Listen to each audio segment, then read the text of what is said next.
Kia ora, good evening and welcome everybody, and welcome to the NZESF E-Black Qualifiers. My name is Jonathan Arcadian Jansen, and I am joined here tonight with Matt Smite Ross as our co-host, and I hope that you are as excited tonight to be here as we are. Matt, it's great to have you here.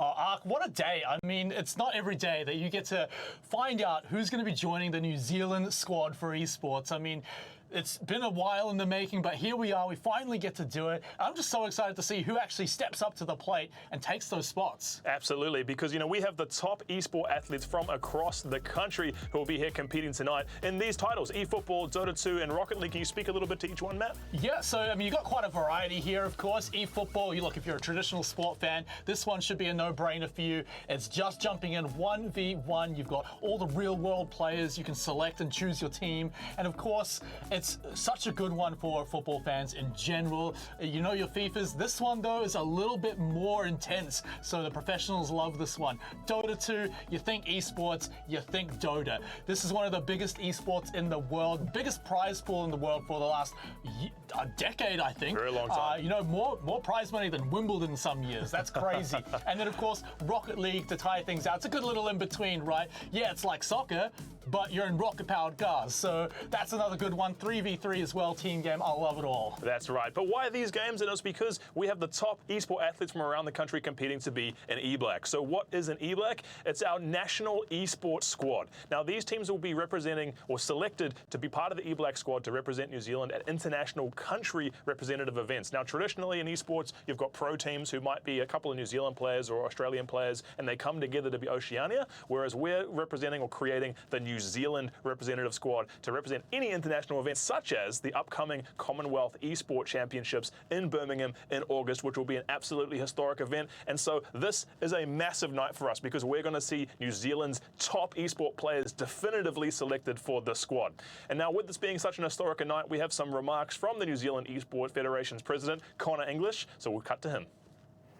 Look, it's really exciting to be here today as we working through the process of selecting the E-Blacks to represent New Zealand for the first time. There's a very historic occasion at the Birmingham Commonwealth Games. If you want to get involved in esports, this is where you could end up if you want to represent your country. And we're really looking forward to our teams going over there and doing as well as they can, and we're really rooting for them. And so get behind them and support them. And as the New Zealand Esports Federation does, we're very, very thrilled to be at this stage in the process. And there you have it from Connor English, the president of New Zealand Esports Federation. Get behind the team and support them. And like you said, if you want to get involved, it is as easy as if you want to be in a local esports event, if you're looking to become a player or maybe even a coach or start your own team. It's as simple as going to the Esports or New Zealand Esports Federation website, that's esf.nz, and sign up to become a member, and you can get updates on where local esports tournaments are. Or like tonight's broadcast, where we've got all of our talent signed up on the talent registry, so we know if you're interested in getting involved as a caster, an observer, or any of the behind-the-scenes actions in the esports world. It's as easy as that. We're really doing our best to build out the esports ecosystem in New Zealand. So we are very excited. But without any further ado, let's take a look at tonight's schedule, what we've got lined up. eFootball coming in at 7 p.m. That's right now, just about. We've got two players, our finalists, in the lobby live, ready to get started. They're moving into Dota at 7:50. Yeah, look, I mean, eFootball, don't go anywhere if you want to go for that. But Dota 2, that one's going to be coming up at 7:50 p.m. So stick around if that's one of your favorite games as well. But of course, Rocket League will be rounding out our night. Important to note, that one's going to be a best of 7 as well. So that's going to be a bit of a long one. So make sure you tune in for that one. I'm a big fan of Rocket League, so I know I'm going to be definitely keeping my eyes on that last one. Absolutely. But look, like we mentioned, right up first, eFootball. This is soccer simulation for those of you. If you can understand the real thing, you can understand this one. We have players live here tonight in the studio. And so while they're getting ready and the pressure's on, let's take a look. We had a chat with them earlier today and see where their mind's at. Let's introduce you to Zulu as one of our first players. Yeah, and he's going up against JMK King. And so JMK King, he's you can see the logo on his jersey there, actually plays for the Direwolves. So already a professional player, been around the scene. He's actually been in the studio live for FIFA Championships before, so he's very much used to this environment. Azilu, though, he's kind of getting back into the game, a little bit of competition, right? He's back in the day, played over in Canada, in fact. So he's got a lot of experience over there, but maybe shaking off a bit of the rust, but he's made it here to the finals, so he's definitely got something to prove. Absolutely. Well, eFootball is a relatively new esport game in the space, and so it's exciting to have these players, one here competing, but also moving across from a different type of esport. Let's hear from, we've got them here in the studio. You can see them ready to play. They're just tuning up, super focused there. It's but touching on eFootball being a fairly new esport. Yeah, I mean, look, it's everyone knows FIFA. It's a bit more mainstream, but of course, eFootball is coming out as the esport for football, right? Like, you're getting in there, and it's quite I'm going to say micro-intensive, which means, you're basically pushing a lot of buttons at the same time, and you've got to be doing the right buttons when it really matters. So it's quite skill-intensive. There's, of course, a lot of, the usual mind games that come with football and esports. But if you're not quite dexterous with the, on the controller, then, well, you might not be out of luck. And this is moving it to the next level because this is live in the studio. And so these players are not only going to have to be, competing comfortably somewhere, they're going to have to adapt to the pressure. And moving into some of our larger international events this year, at the Commonwealth Esports Championships, the Global Esports Federation, last major international event, 500 million views globally. And so that's the type of eyeballs that are going to be on these players when they're competing. The pressure cannot be higher. So it's great to have them get some experience tonight in that exact atmosphere. But let's get to know our players a little bit better, where their mindset is at for today, starting off with Aiden Young, Azilu. How I'm feeling about today's matches, I'm feeling pretty confident. I'm feeling like it's a 50-50 coin toss. It's a relatively new game, came out about 3-4 weeks ago. So I do believe I can take this one out. No specific strategies, just trying to play my own game, adapting to the situations that happen in game, I guess. To represent New Zealand at the Commonwealth, it would mean a lot. Ever since I've been a young kid, I've always wanted to represent New Zealand in something, whether it be sports or esports, and having the opportunity to do that would be awesome. And you hear special from Aiden talking about how he's, it's an opportunity to represent his country and what it could mean for him. Yeah, I mean, in traditional esports, right, you usually represent the region rather than just New Zealand. You got to team up with the Aussies, and who wants to do that, right? If you can represent New Zealand, that's just really special. It's our home, so I think you can tell how much it means to him, and hopefully it shows on the field too. Absolutely, and this is one of those opportunities. But what about his competition? JM King, he's very, very high-ranked player in the FIFA world, very experienced in FIFA, one of the esports as well. And so, I wonder how his mindset is coming into this with probably some more experience on the live stage. Let's get a look inside his mind. Yeah, so feeling pretty good going into today's games. I come from a FIFA background. I'm playing eFootball today, both football games, so I should be able to use the fundamentals there from FIFA to hopefully get the win. I think strategies going into this game, I'll probably look to keep a bit of possession. Obviously, if you have the ball, the opponent can't score. So I think that'll be the main thing to focus on. Obviously, representing New Zealand at the Commonwealth Games would be a great opportunity. Growing up as a kid playing football, you want to represent your country. So doing that through eFootball would be just as good, really. I love to hear him talk about how, the growing up as a dreamer is to represent New Zealand through football, and this is a way for him to do that, maybe in an unconventional sense, but for these players it means absolutely the same. And a lot of I think they play football anyway.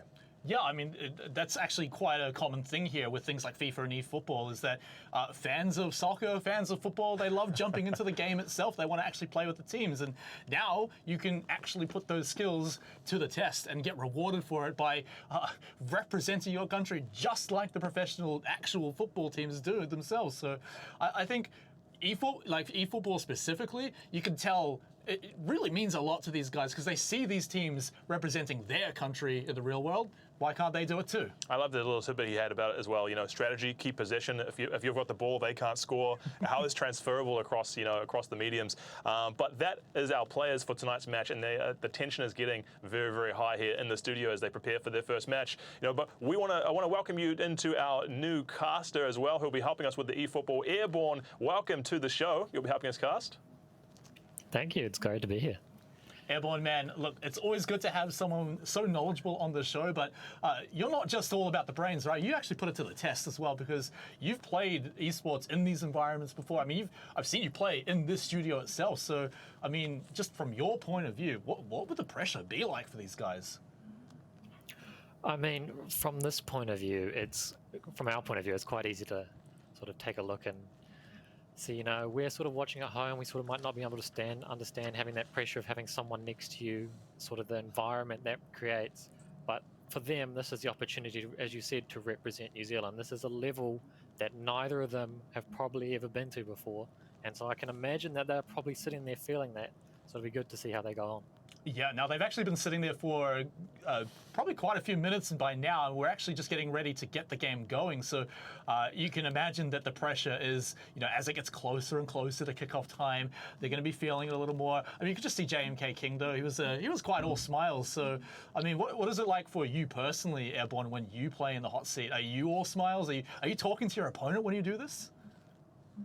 I mean, personally, I'm probably more on the opposite end. I kind of sit there sort of focusing on my own gameplay, sort of visualizing what's going to come up ahead. I'm not really a big talker, so I'm not really going to sit there and talk to my opponent, sort of get into his head. But you never know.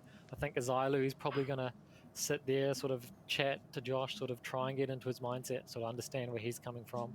And I think it's going to be a great matchup.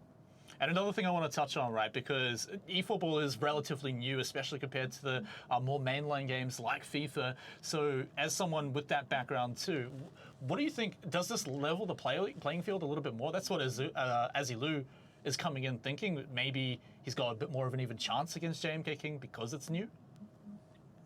Yeah, I definitely think there is, obviously, in terms of football, you got FIFA and eFootball, there is definitely this translation between what happens on the real life pitch and sort of the tactics and the knowledge that you can gain from that and push into these games. But it'd be interesting to see how they adjust in terms of the mechanics and the style of play between FIFA and eFootball. And I think Azilu is definitely going to have that advantage over Josh, who's probably a little bit more focused on FIFA. So he's going to sort of have to sort of unlearn all these mechanics and relearn something else. And it should be interesting. So you think it might be a bit of a disadvantage? That's interesting indeed. I mean, because of course we've got JMK King coming in with a lot of experience, but I've got the call. Kickoff is about to start. So let's get into the very first match. In fact, kickoff has already begun. So let's jump right into it and see how they're going. Now, I believe JMK King, he won the coin toss, so he should be playing on the left-hand side. Yeah, no, it's interesting to see here. They both picked Bayern Munich, probably one of the best teams going around that you could pick in eFootball. They've definitely got the most balanced squad moving all around, and I think matching that up that takes away a little bit of the pressure as we see the ball go into Serge Gnabry here. Nice tackle from the defender in the box. And like I was saying, sort of that matchup between teams, that's another area where players can sort of differentiate, get into the box here. Again, nice interception from the defender. So it'll be interesting to see how they sort of match up in the formations and the play styles. We go again, Sane. Yeah, well, I mean, we're waiting for the ball back. We're waiting for JMK King's strategy of getting possession, right? Yet to really get a hold of it is it should be actually, is it Azilu on the left-hand side? I'm not quite sure here at the moment. We'll get a confirmation on that. But like you said, both teams are playing the same team. So is this something that they're going to be able to do between the individual matches in this? Because this is a best of 5. Would they change their team between the games? I'm not 100% sure if they would change their teams. I don't think there's necessarily a desire to change teams unless something's not really working out. I think because they are using the same teams, there will be this sort of cancelling out. So it'll be interesting to see how they feel going into this game, whether they need to change up not only the formation but the team here. As we see Goretzka's running through. Open goal. Can he finish? Oh, defender's done well there to tackle that ball. Yeah, talk to me about the pressure that when you're on the defending side, they're in your box and ready to go up to those open goals. Are you sweating a little bit? Are you maybe just zoning on the focus, or is it really just the offender's game there? I mean, the way football works is that these situations can come up quite often, so it's not necessarily something where you're going to look at it and start to panic. This is something that you would have done countless amount of times, so you know sort of roughly what your opposition is trying to do, and it's just a matter of about executing that. As we see, there's a little bit of a midfield battle going on here. Both players are sort of trying to build up, but I think defensively both of them are actually playing very well. Yeah, they're actually seeming to win a few of these interceptions, but now we're getting a shot from JMK King. He might be able to bring it in here, gets it by a few defenders, but needs to get it by a few more and won't be able to do so. Yeah, and that brings up halftime. Of course, these games are only 2.5-minute halves, so they are very, very quickly. In terms of that, that also would play a factor into how these players are going to approach these games. They know that if they go a goal down, if they go 2 goals down, the game's pretty quick, so they're probably not going to be able to come back into it. So that sort of plays into that pressure. And you know, when you're defending in that box, as we were saying before, if you know that you're possibly going to concede, you're going to probably play a little bit different, and they might bring out some mistakes from these guys. Yeah, so that could put so much more money onto the very first goal. So that would really be perhaps even a deal seeker, especially in the second half here, as we're now entering that stage of the game. Like you said, very quick 2.5-minute halves.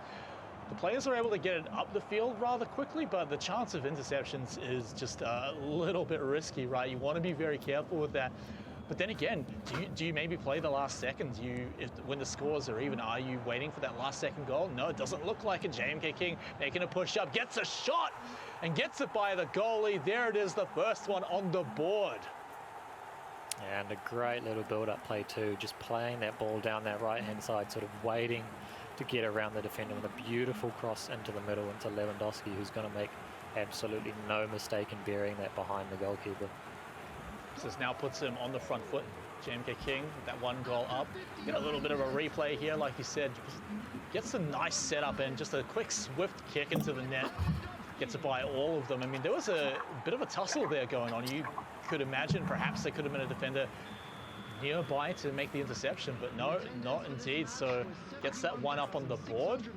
We'll see if there is the comeback potential. There's still quite some time in this half. Yeah, and it'll be interesting to see how Azilu reacts here. He's got goal down. There's only about 20 in-game minutes left. And because these halves are so short, it's probably only about a minute or so that he's got to come back into this game.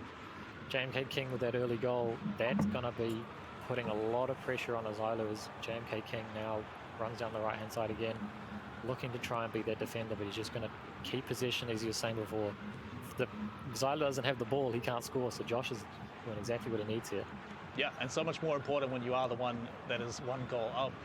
And also important to know, there is overtime, just like a traditional football in the real world. But again, he's keeping possession and in the opponent's box now. Yeah, it does go to the goalie, but look at all the time that he's burned.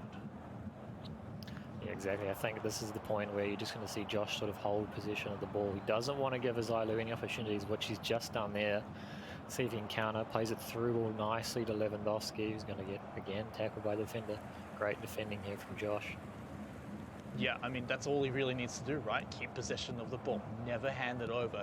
Never even give Azilu a chance to take a shot at the net. And so he's doing exactly that. And he may even get another shot again, just to rub a little bit of salt in the wound there, get the 2-0 in the first game. I mean, it doesn't really matter how much you win by in the first game. Are you just trying to maybe, put some tilt into your opponent? Because, it works just like in the real world as well. You make your opponent off their game, it makes the rest of the series that much easier. Yeah, exactly. I think possibly if he grabs a goal here, I think because it's the first game of the series, the scoreline won't matter too much. But if this was to happen later on in the series, you'd probably see Josh going for that second goal just to get that mental advantage here as it ends 1-0. Josh takes an early 1-0 lead into the series. Based on the stats there, with about 63% of the possession, I think he's executed his game plan really well in terms of being able to keep that ball off Azilu and make sure that he's not able to take it and score on the other end. I'm curious here to wonder how much of the mental game played into this with JM King's just experience in that LAN environment and the pressure environments, being able to get that first one out of the way. Now, as he loses, kind of maybe settled a little bit, understands where he is and what's going on. Do you think he can have a better chance at coming back in the second game, Airborne? I think that first game showed us that it's really close between these two. There was a lot of midfield battles that were going on, sort of 50-50 balls that were really going either way. There wasn't really someone who sort of took control of that game, and I think with the first game in the series, there's a little bit of nerves that come into that, so it'll be interesting to see how both of them actually settled it down. Now that Josh is up 1-0, how he settles down into the series and plays to that advantage. And then on the other hand, how does Azilu come back? Obviously, they're matching with the same team, so these might have to see him change something here to try and come back into the series. Yeah, and another thing that we did notice, right, is that Azilu did have the advantage pretty early on, right? Like, he was putting the pressure on the JMK King. Did something change? Did he slip? And then JMK King just, because he did have, like you said, more possession, 63%. Did something change for JMK King to just suddenly, was he just warming up? Yeah, I think that little bit at the start, I think that's probably where the sort of mismatch comes between Azalu's experience in eFootball and then Josh's adaptation from FIFA into eFootball. But because Josh has done this before and done this quite a lot, that adaptation and him translating and sort of adapting to the way eFootball plays, it's sort of natural to see him come back into that game later on. So Azalu's probably looking back at that first game going, why didn't I score in that first sort of half an hour? Why didn't I put my pressure and convert that into a goal? And I think if he'd done that, probably be 1-0 to him, or we'd be saying something different. Yeah, I mean, the good news is that it was smiles all around, right? Like, the players don't seem to be feeling much pressure. I mean, JMK King, he goes 1 game up. Nervous laughter, though, sitting there, just taking down the game. I don't know. He looked pretty happy. It looked like they were laughing between each other. But I mean, that can be something you do, right? Is mask the pain a little bit with a bit of laughter there. But let's get into game number 2, Airborne, because it's Azalu's game to come back now. It's on him to start taking the lead. Yeah, and we said they're still going Bayern versus Bayern, so he hasn't obviously made that change and tried to go in something else. As we see cross early, and is defended nicely by the defenders. Yeah, so like I was saying, because they're sort of matched up with the same teams, it really comes down to the individuals on their skill level. You're not going to see of that sort of domination of certain players like a Lewandowski coming up against smaller centre-backs. He's going to be coming up against guys that are equally being able to sort of defend him well, as we see a little bit of a mistake there, but it falls nicely to the goalkeeper. Yeah, I mean, little mistakes like that can absolutely throw a series away if that goes just a little bit the wrong way, You get a free shot on the goal, free goal, just putting you 1 goal up, and we saw, there was only 1 goal in the first game between both halves, so that actually, just an early goal can be so wildly different here in swinging the favour, especially if it's JMK King to pick it up. That just puts Azalu even more on the back foot. A shot, it actually goes into the net there. That's a brilliant shot there from Lewandowski. I didn't think he'd quite shoot there because the defender's cut off, Azalu's cut off that angle really well. But this is just the power of Lewandowski, to be honest. It's left foot, just nice finish into that bottom corner. Just threading the needle there. And we're talking about early goals, right? And there it is with JMK King picking that one up nice and early. I mean, he's just going to go back to his old game plan of keeping possession. I mean, that's such an easy game plan to follow through, right? I mean, is it as simple as just doing that, passing back and forth between the players? Is it much easier once you get to that stage? I think once you get that 1 goal advantage, it does become a lot easier, because now Azalu can't just sit back and be patient and wait for Josh to make a mistake. Now he has to go at Josh and force Josh to make mistakes. And this is where Josh might look to try and punish him and put another goal on the board. And if he does that, I think it's game over. But speaking of punishment, nice little shot there, but just going wide. Are those the type of plays, though, that you're going to be looking to make when you are starting to get on the real back foot? I mean, you were just talking about it, right? He's got to make the plays. He's got to be the one making the initiative, and here it is. It goes to the goalie, though, so unfortunately, he's going to have to work all that much harder to get it all the way back down there. For now, JMK King is going to be the one to start putting the pressure on once more. Yeah, but as we see here, the story of the first game's carrying over into the second there. A little bit more of a midfield battle, still going the way of both players, not really one sort of dominating each other. Even though Josh is on the scoreboard, I think Azalu can take that sort of, he can calm himself down and know that he's not out of this game, because it is very even and it could change just with the flick of a switch. Yeah, I mean, that is good news, right? Is that at least it's not 2-0, right? You can always come back. 1 goal is all it takes. One from pretty far midfield. Oh, the defender just barely getting there in time. But is it still the pressure cooker on? He is still going to have to get that defense rolling again. JMK King pushing it up to the box once more. He's got such a strong strike here. He's playing footsies around the defenders. Can he get it by them all? No. Looks like we're going to shut that one down right there. Yeah, and as we go into the second half, I think Azalu, he's got to change something going forward. Even though that ball is sort of bouncing around between the two in that midfield, Josh is notably a lot stronger going forward than Azalu has been so far. So he needs to come up with that game plan and try and find a way through Josh's defense, which to this point has been very, very stable. Yeah, I mean, it's been, apart from maybe a little earlier on in both games, in fact, but after that first maybe minutes of real-world time, right, Josh just comes straight back in. JMK King takes control and just never seems to be in an awkward position, right? Maybe it comes a little close to the net, but it always seems more like risky plays are coming out from Azilu. Long shots, long chances of trying to just claw his way back into this one because, again, that clock is ticking. You're in the second half now. Yeah, exactly. And I think just as we're speaking, as another goal goes in, great finish there from Lewandowski. I thought the keeper grabbed a hand onto it, but all he's done is push it onto the post, and it's still managed to find its way through. And I think that might be game over there. I think Josh is taking this 2-0. Yeah, I mean, it's going to be so hard to come back from that one. I mean, it's still literally not a single goal for Azilu, so it's going to be so hard to come back, like you mentioned. 2 goals in the second half, and that's just to even things up. Again, this just makes JMK King's plan all that much easier. Yeah, and I think now this is where he can sort of start playing. He might not try and go for that 3rd goal. I think the game here, possibly barring something special happening from Azilu, is over, and I think Josh has sort of got to, this is where he's got to use his experience. He's got to sort of kill off this next game that's coming up. He's sort of I think that's what he's going to try and do. He's going to sort of look to try and say to Azilu, look, when we go into this 3rd game, you haven't scored in the first 2. Yeah, well, I've scored 3 goals, so I'm going to try and use that advantage and try and put that even more pressure onto you because you can't make a mistake anymore. Yeah, I mean, that's it. It's been basically that since the very first goal. Everything's been on Azilu to come back, and he just hasn't managed to pull it out. There's been some opportunities, some long shots, but nothing seemed as solid as what JMK King's been able to bring out.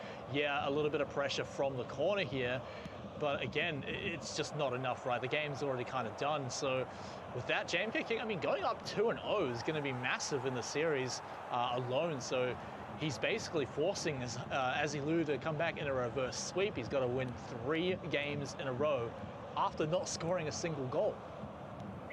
Yeah, exactly. But like football, 2-0 lead, that is what they consider to be the most dangerous. So will that 2-0 series lead, hoping that the score stays 2-0, will that 2-0 series lead for Josh prove to be his undoing? I don't think so, given the way these 2 games are gone. I think Azilu might be able to pick up one, especially if he can grab a goal late here. If he grabs a goal late, that plays into Josh's mind, knowing that he's going to that 3rd game, and Azilu has proven to score. But I think if it stays 2-0, then it might be more of the same in these first 2 games.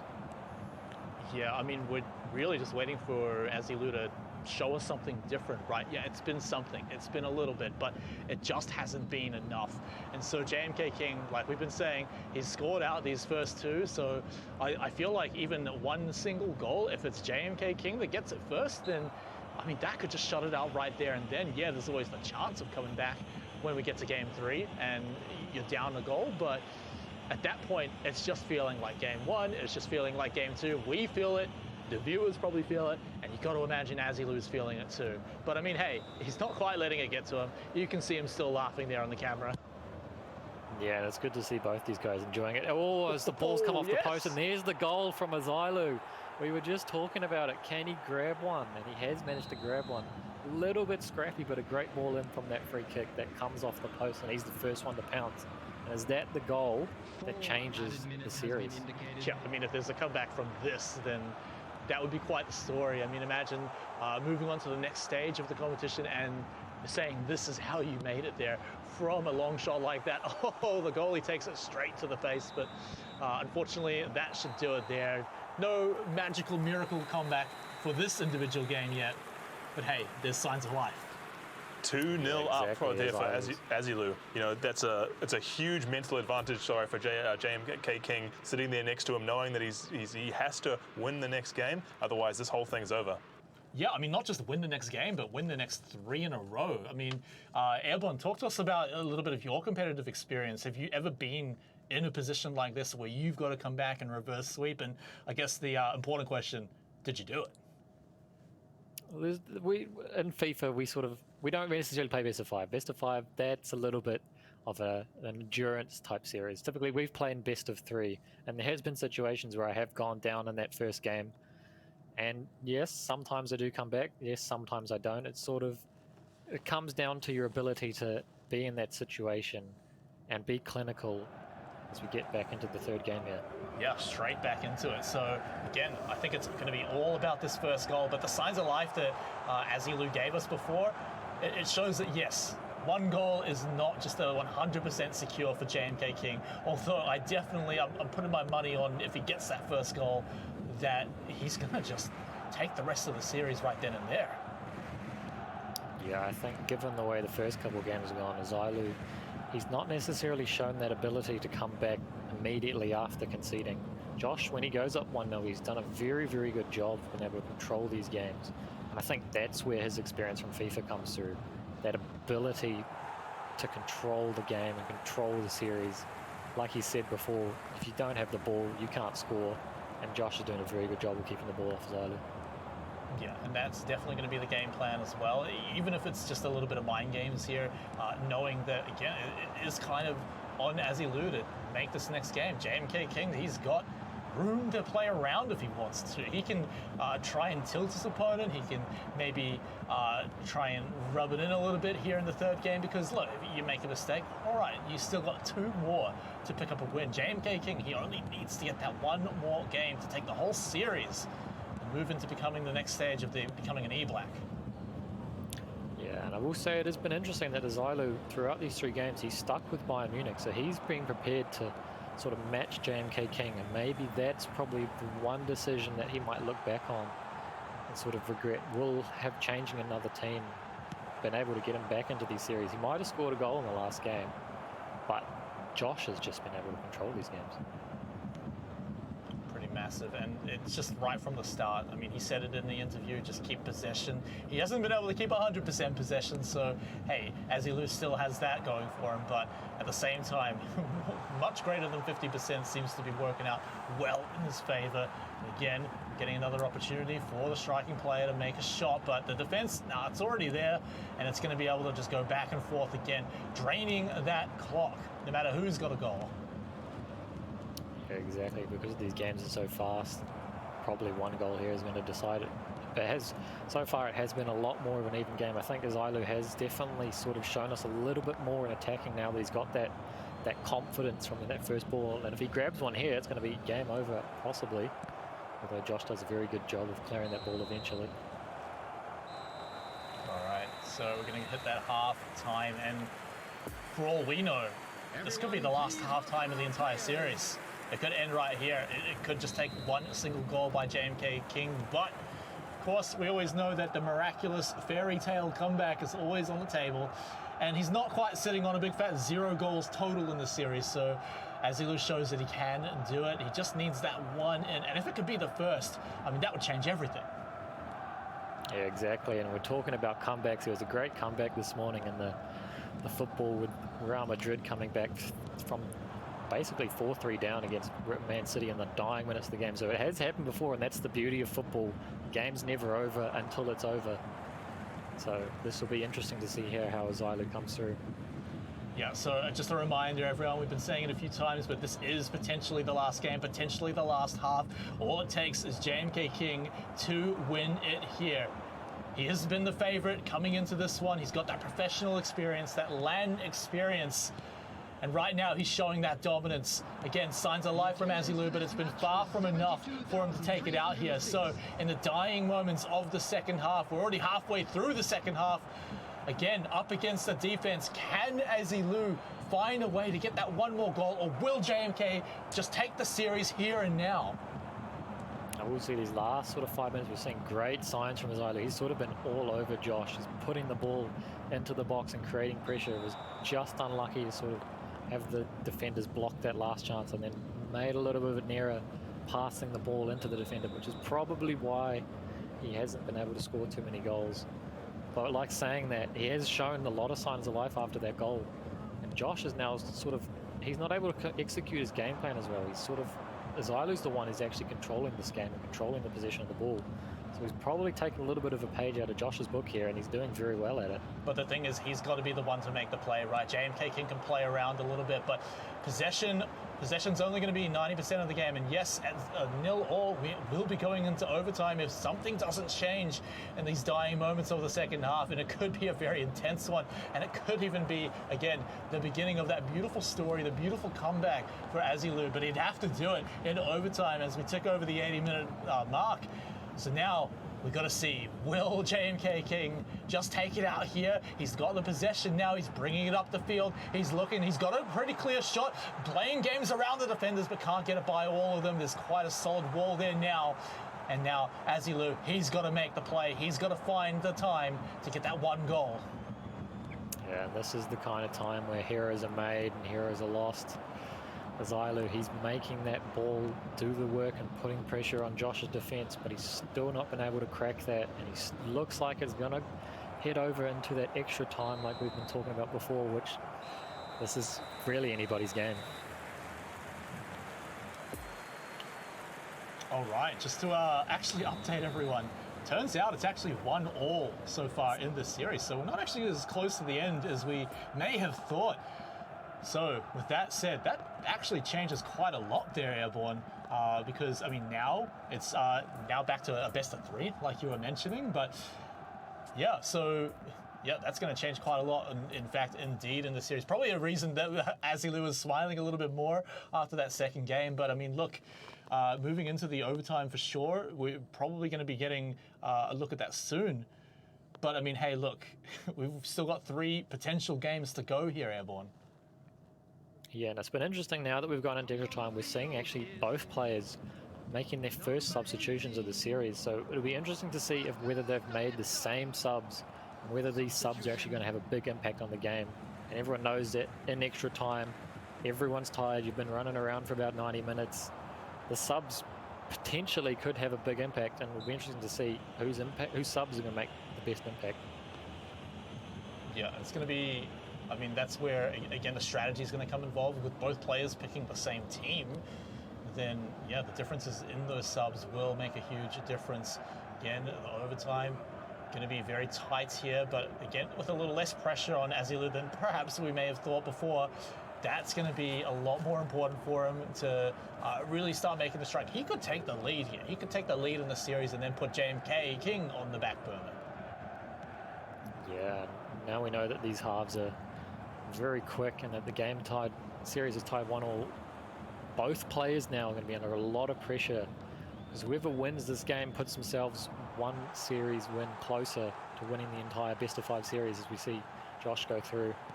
And it's a great goal there from Lewandowski. I thought the defender had managed to squeeze himself in front, but Lewandowski wraps that big left boot around him, puts it into the back of the net, and that's actually that's going to be a big mental advantage going into this second half of extra time. Now he's got that 1 goal advantage.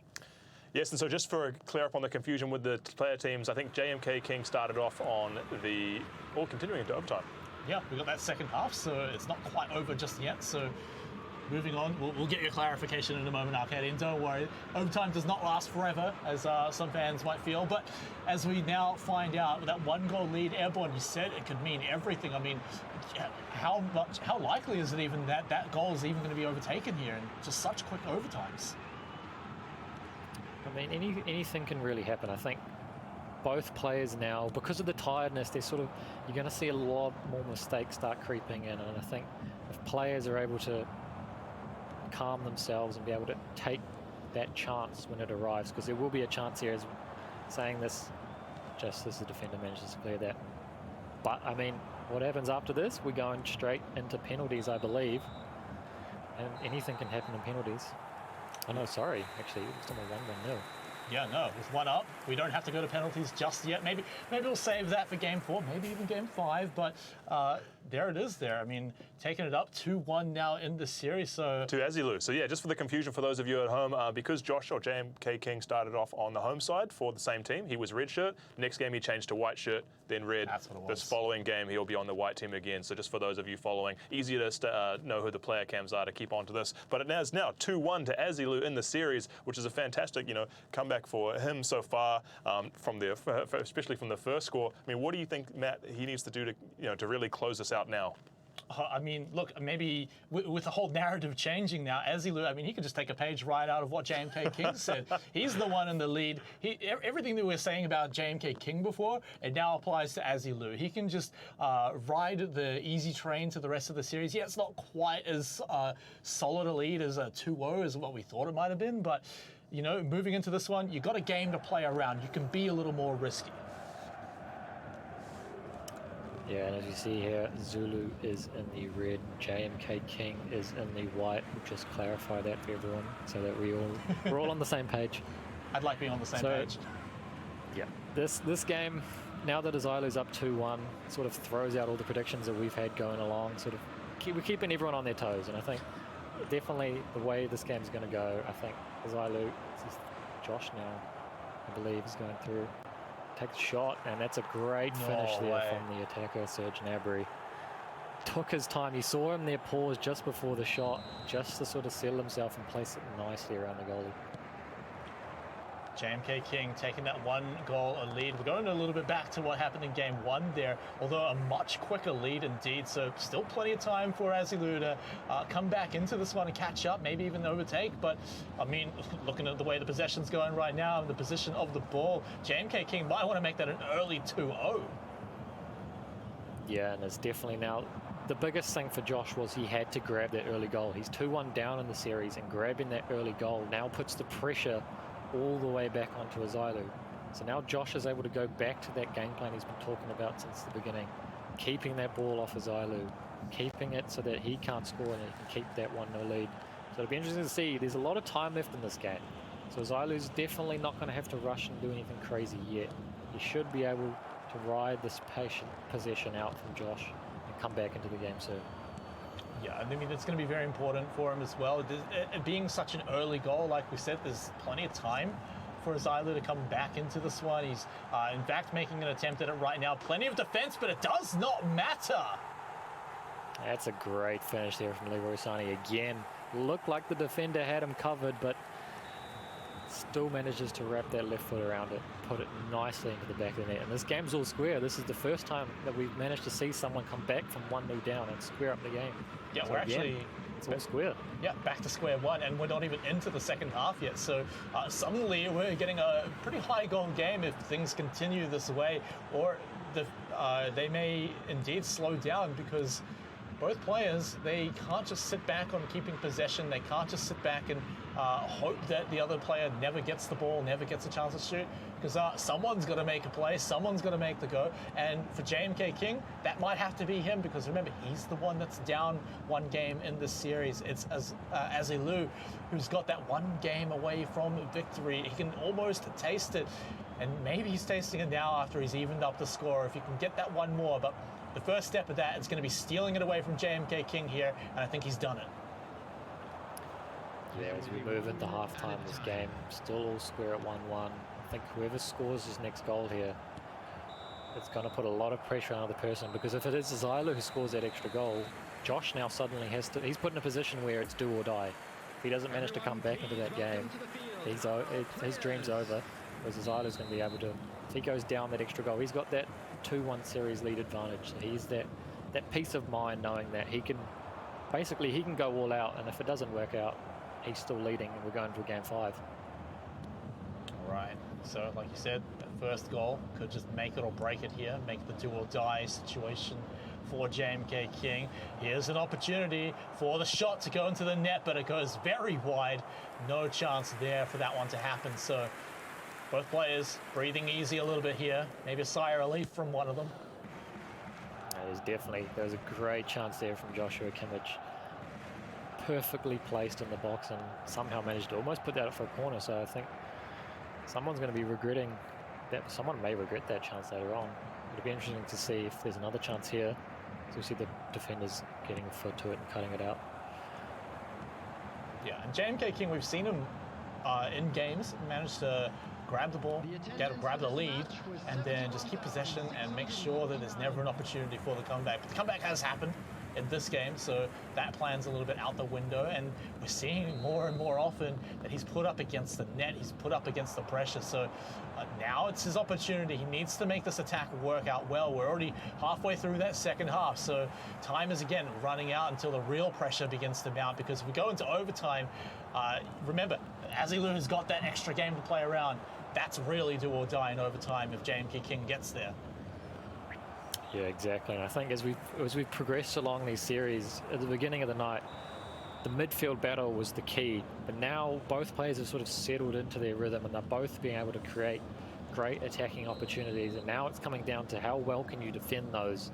And in pressure situations like this, that could be the difference. How well can you defend that run through from the wingers? How well can you defend that ball going into the box? Because we've seen now that both players have the ability, even if the defender might look like he's got the ball off the attacker, the attackers have been able to wrap their foots around it and bury the chances when they need to.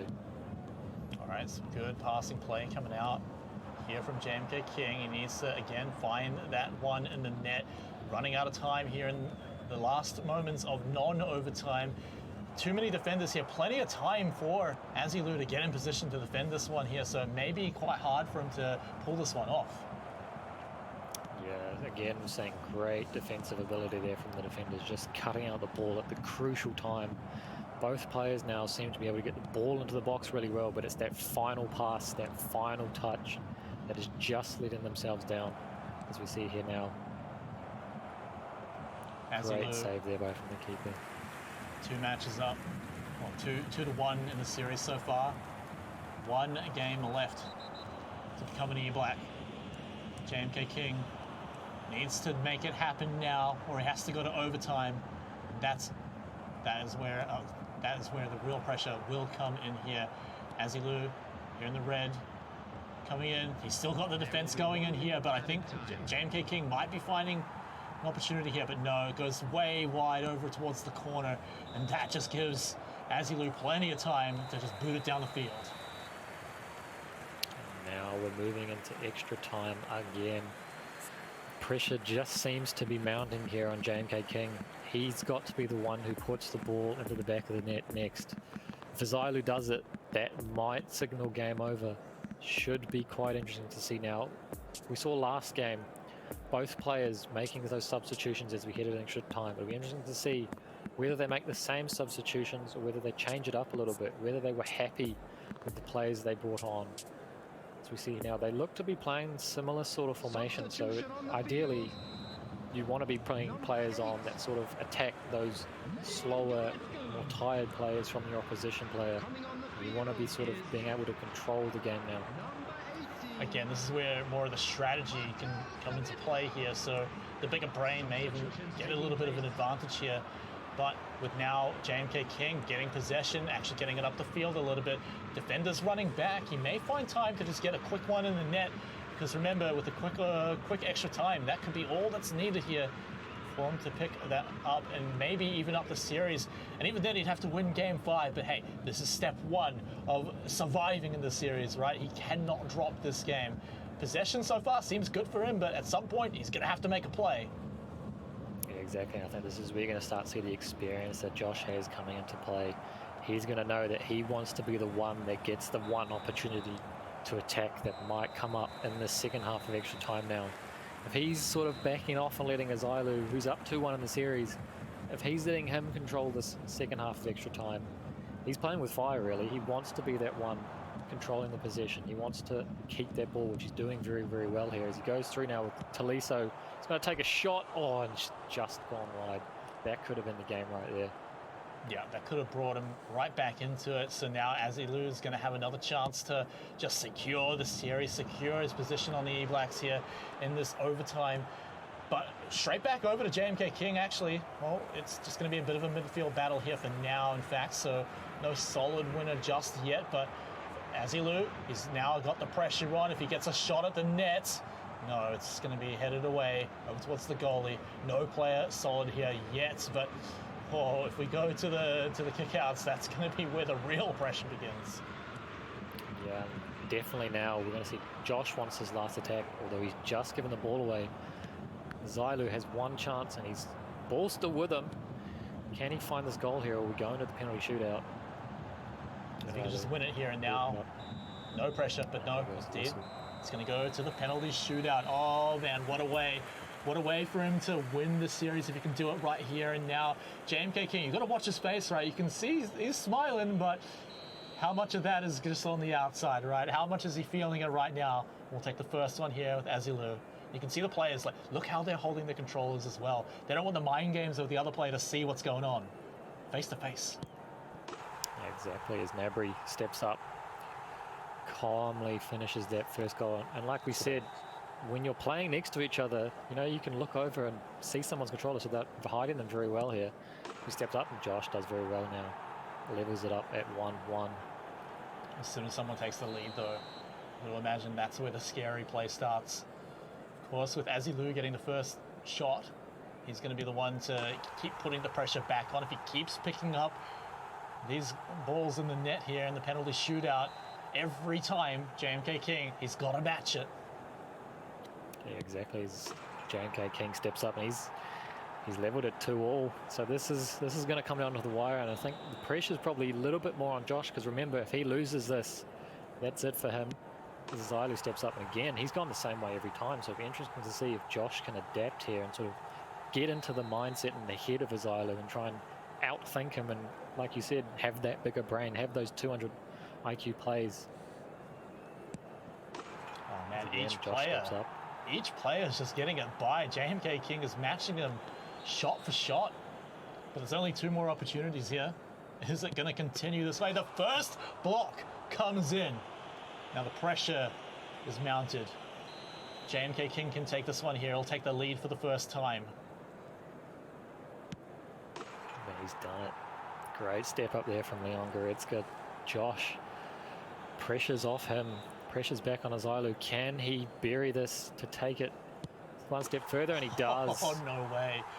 JMK Great King. finish there. It's all on him here. Do or die. Take it here. He can move on to the 5th game, and he'll do it. That's a great finish there. Great composure there from Josh. Back against the wall, 2-1 down in the series. He needed that penalty to not only even the series, but to take all that pressure off himself. Now as we go into a game 5, it really is up to both players now. It's sort of anyone's game. That midfield battle is sort of evened out, and now we're going to start seeing who has that composure, who's the one who's going to be able to grab that final goal. Oh man, how exciting was that game though? Matched evenly the whole way through. You know, surprisingly, Zulu came through. I think he had 98 passes to 58 at the beginning of that the first time, regular time, and so his passing was really up there though. But for Josh to come back in the penalty shootout, maybe that's a strategy he can take, is holding that time. Same team colours moving into this one here, and this will be the final match of tonight, best of 5. Yeah, so we're sticking to Azilu here on the red. Again, it's back to square one. We're exactly where we started again. The game just before could not have been closer. Yeah, the pressure was there, but for JMK King, yeah, he's back in it. He's got that sigh of relief. But Azilu, the heat is back on. It's exactly how it was back at the very start of the series. Yeah, exactly. As we see an early foul there, actually, Zylu's picked up a yellow card on one of his players, and you could see his face hoping and praying that it wasn't a red card. As we see here, JMK King nearly manages to put the ball away, but Manuel Neuer just manages to keep it out. But yeah, like I was saying, Zylu's got a yellow card on his player, so he's got that little bit of pressure now, knowing that one of his players, if he makes a bad tackle, he could be reduced down to 10 men, and that could see this game switch completely into Josh's favour. And it's just crazy to think that that would be how it happens, right? We didn't see it all in the first 4 games, and yet here, yellow card, that pressure on. So with JMK King, he had the early pressure, but now it's on to Azilu here. If he can get that first goal, we've talked about how important it is in these shorter games, with these shorter halves, but there it is again. Oh no. Yeah, and it's because we're all square. It's really going to come down to who's the more composed. Skill level, these guys are quite level. And we talk about esports, we talk about it, especially within FIFA and football, sort of 50% skill level, 50% mentality. And these guys are pretty even in that 50% skill level. So it's going to come down who's got that mentality, who's got that ability to stay composed under pressure. And especially in this midfield battle, you can't be affording to give the ball away in the middle like that. As is now Zailu going through on goal, and a great save there by Manoy, and it's Shade, and it's gone straight to him, and he's managed to bury it off the post, albeit you can see a little bit of nerves come out in that. Yeah, but I mean, for Azilu, you got to imagine that was just shaking off a humongous weight where he had the game series in his hands in game 4, but slipped away. Now he's got the lead again. He can rest a little bit easy. He's got a game plan where he can play a little more defensively. So once more, JMK King, we've got to have you step up again, mate, because this is the time. This really is do or die. It's game 5. There's no more chances after this. And here's his chance, and he slips it by again. Not going to get it. Penalty. It's a penalty. We've just seen penalties. We've seen the players preemptively holding their controllers away from their opponent, but does Josh go the same way as he has been in the penalty shootout? We'll see right here as he steps up. Calmly finishes, and that's put him right back into the game. Again, we're at square one, game 5. This is where the mentality comes back into it. So much quicker than in game 1 as well. We saw early goals and then not much else after that, but already 2 goals. Yeah, 1 was a penalty, sure, but all that matters is what's on that scoreboard. And so Azilu, again, that weight that he just shook off, he's got to pick it back up again. He's got an all right opportunity to take a shot at the net here, but defenders back in time, and they're going to do exactly that, defend the net. And the goalie, the last line, gets the last save. So once more, here we go, back into the fold. Will he be able to take it back? Nope, it's JMK King's time to shine. Yeah, we're just about ready to come up on halftime here. If Josh can pick up a goal here, that'll be big for the second half. As Zailu does well, keeping it out. Although he has given away a corner here. Is this an opportunity for Josh to grab a second just before we head into the second half? If he can do this, will be big. And how tilting would that be? The mental fortitude you'd have to come back from something like that if Josh can do it, but it looks like no, Azilu should be able to easily send this into the next half. 1-1. Are we really going to go to another penalty shootout, Airborne? Because I don't know if I can handle that pressure, let alone the players. What a way to end the night. Game 5, take it all the way into a penalty shootout. Talk about other esports in terms of having, like Call of Duty, having that round 11. Game 5. This is the football equivalent. Going game 5 into that penalties. Will we see it? I mean, from a neutral perspective, I hope we see it. But from a player's perspective, I think they'll be wanting to settle it in normal time.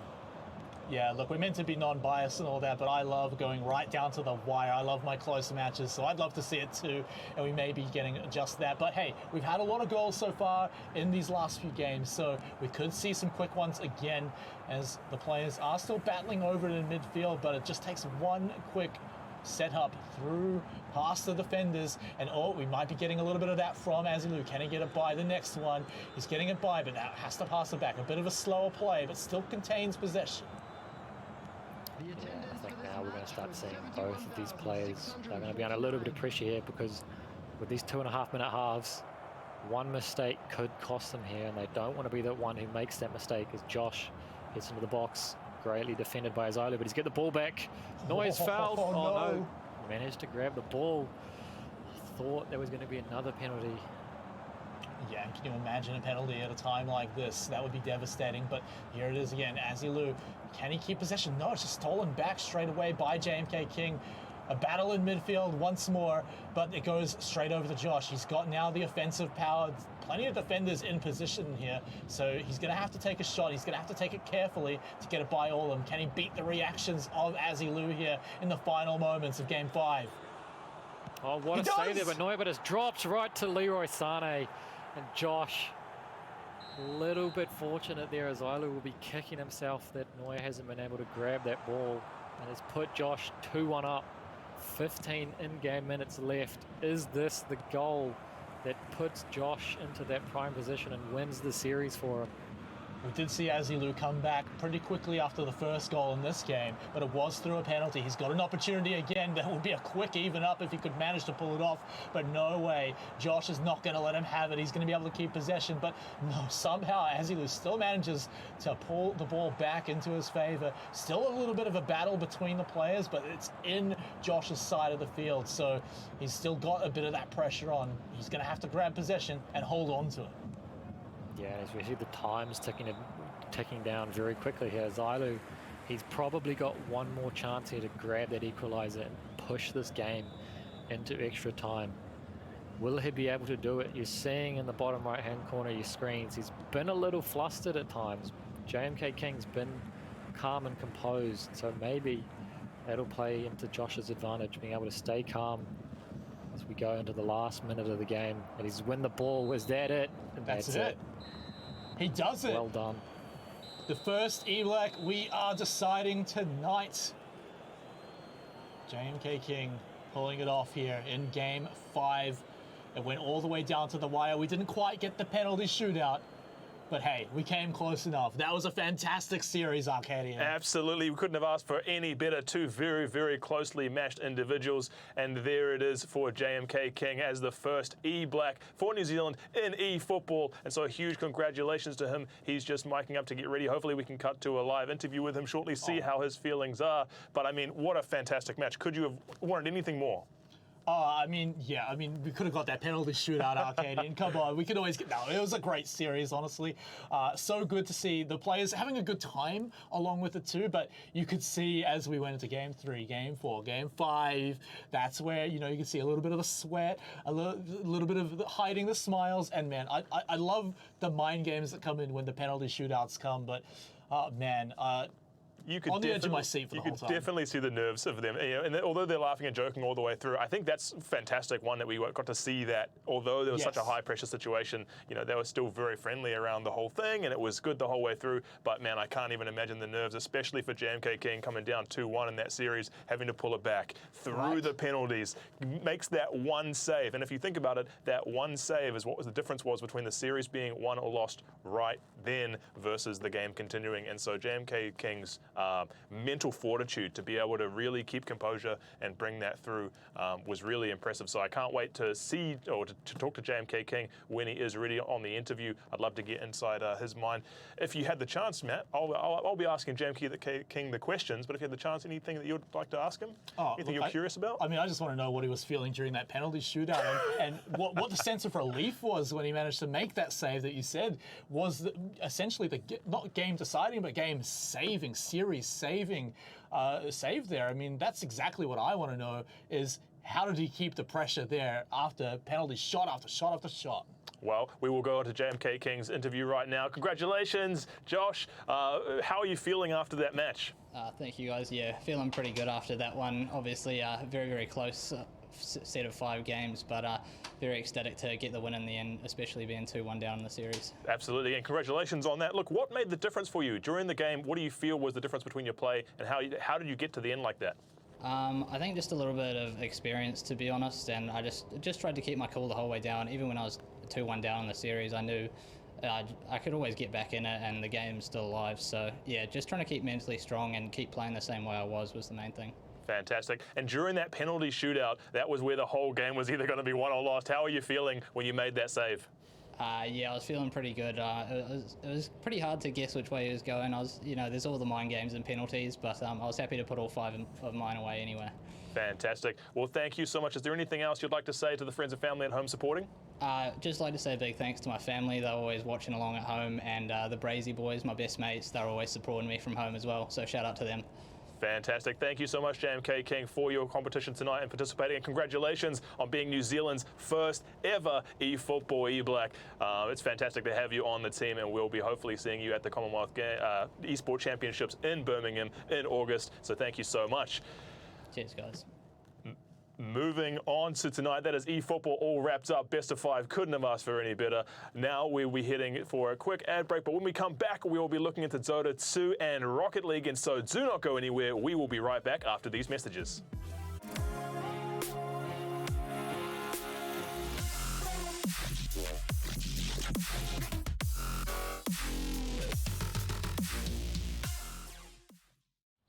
Morning, Ricky. Morning.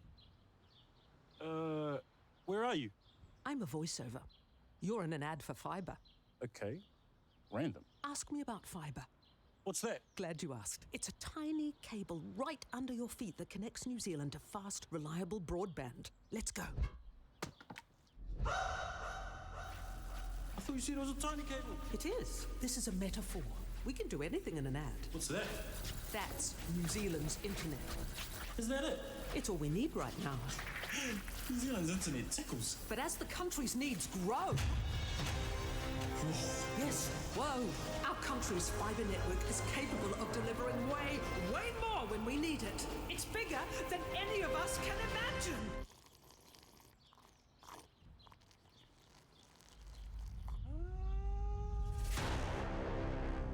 What's up with the enormous words? Still an ad.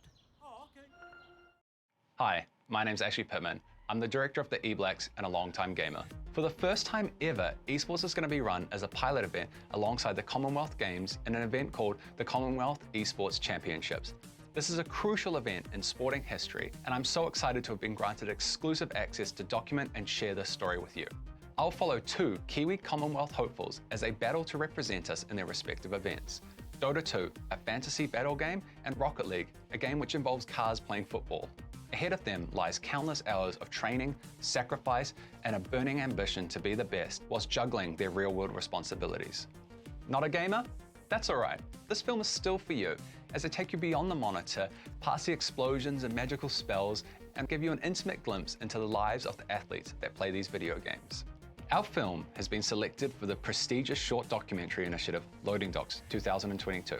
As a part of the initiative, we need to raise $3,500 through Boosted. Once we reach our target, it'll unlock the funding from Loading Docs. However, this is an all or nothing campaign. If we don't reach our target, we won't be able to make this documentary. That's why we need your help. Loading Docs is funded by New Zealand On Air with support from the New Zealand Film Commission and Te Mangai Pāho. For as long as I've been a filmmaker, I've always wanted to combine my two greatest passions, film and gaming, and now I have the opportunity to do just that. With your support, we can help tell this historic esports story. Thank you for taking the time to consider our project.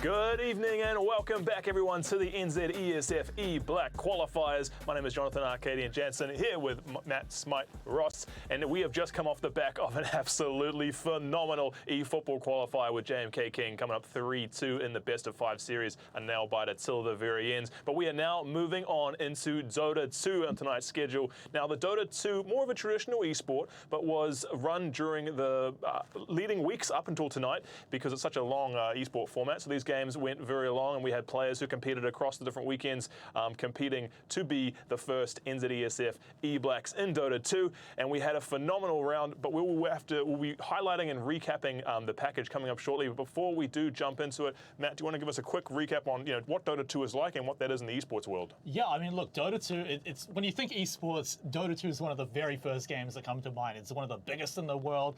The prize pools were, it was the biggest in the world like 10 years ago when it was just a wee little $10 million. Now it's something over $30 million. It's insane how much money you can win just by winning one single grand final. But money aside, though, it's also just such a great game. It's you got the team-based 5v5 action. You have well over 100 different characters to pick from. So there's a complete boatload of strategy. There's micromanagement skills on the individual level, of course, so you get your superstar players.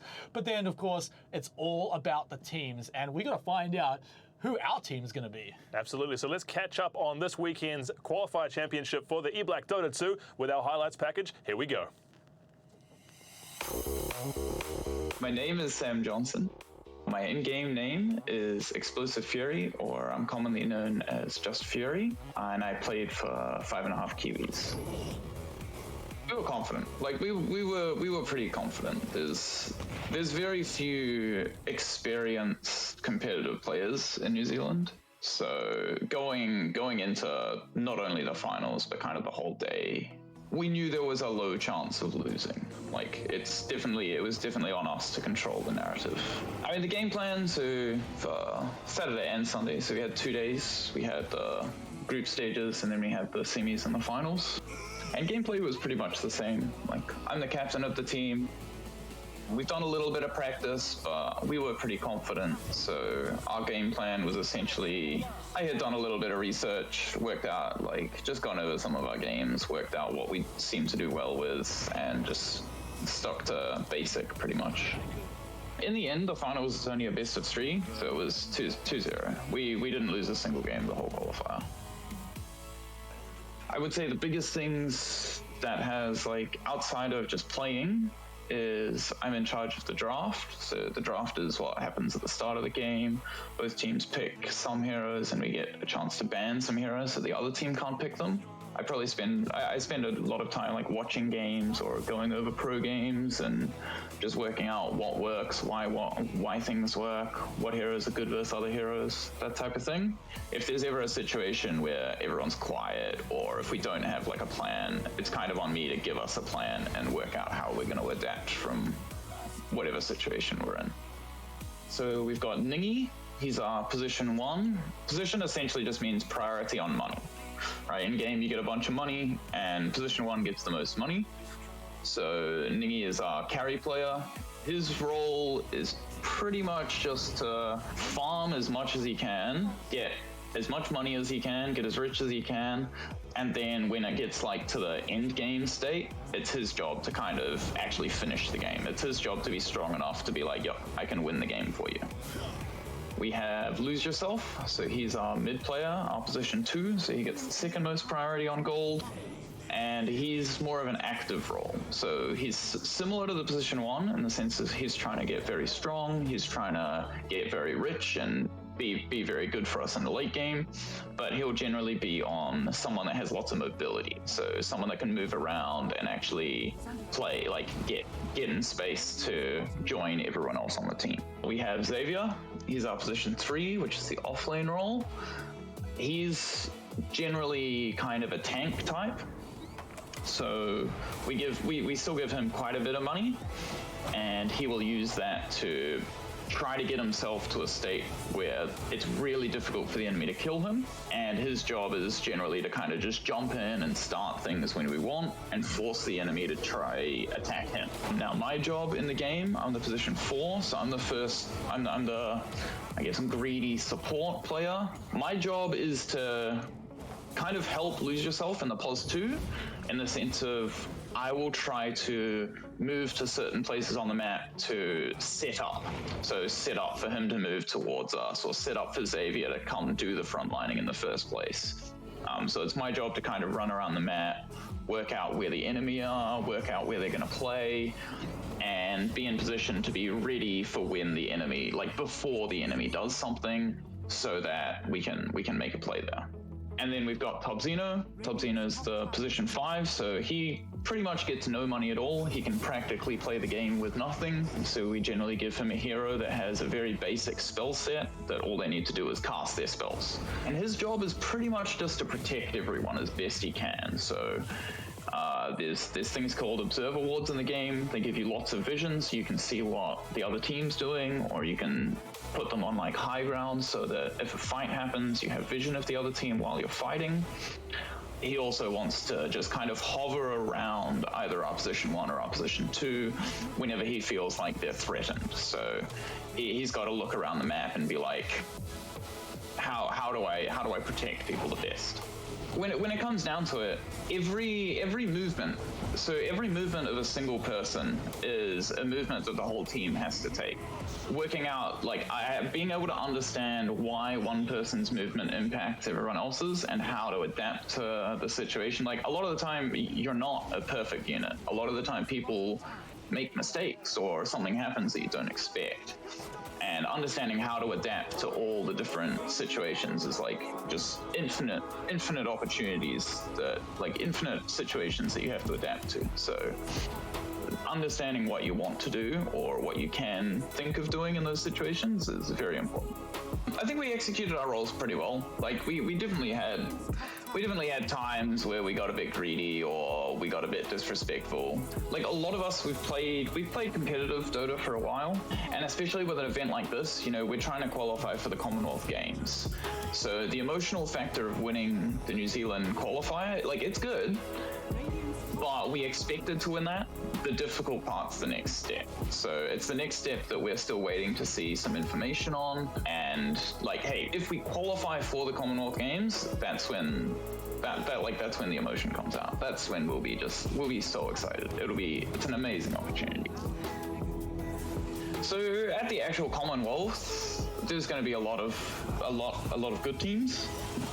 We're confident that we'll do well. We're confident we'll live up to our own standard, and we've got a while to practice. So we are a reasonably new team. Like, we formed for the Commonwealth Games. We haven't played outside of the Commonwealth Games, so it will be, or like we've played very little outside of the Commonwealth Games, but we've got a few months to work on that. We've got a few months to get some practice in, get some proper coaching in. We've got coaches the same for esports as it is for normal sports. Once we get someone who can have a non-biased look at the game, build a plan for us, I can work with him on building a plan so that I understand it better, that sort of thing. But just taking away the stress of it being on my shoulders the whole time, there's no way that I can look at a game unbiasedly. Every time I look at a situation, I'm like, this is how I see it. And once I've seen it that way, it's really hard for me to be like, no, I'm pretty sure it would. Like, it's pretty hard for me to accept that it wouldn't work if we didn't try to execute it properly. Like, if we didn't try to execute it how it happens in my mind.